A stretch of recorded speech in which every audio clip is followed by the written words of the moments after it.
ازاي تبعت ايميل للريكروتر او مدير التوظيف؟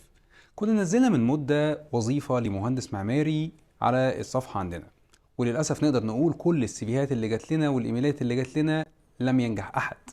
وده بسبب ان اغلب السيفيهات والايميلات اللي جات لنا كانت يا اما السي في غير مطابق لمعايير الاي تي اس او حتى لاي ستاندر لكتابة السي في، وكمان الايميل كان مكتوب يا اما من غير سبجكت مظبوط او من غير بادي للايميل تماما.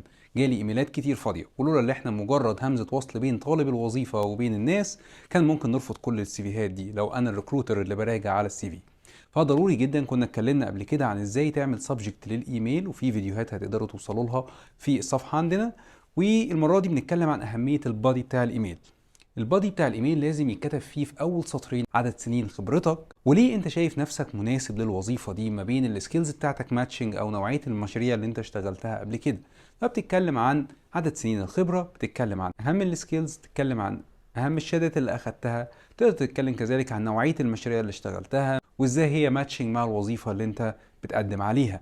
وده هيلفت انتباه الريكروتر ويخليه يفتح السي في بتاعك، واللي عشان يكون مطابق لاحدث المعايير لازم تتابع السلسله الكامله بتاعه اظبط سي فيك او ATS CV that gets you hired. هتابعونا وان شاء الله تلاقوا كل ما يفيدكم، وبالتوفيق لكم جميعا في الوظائف اللي بتدوروا عليها.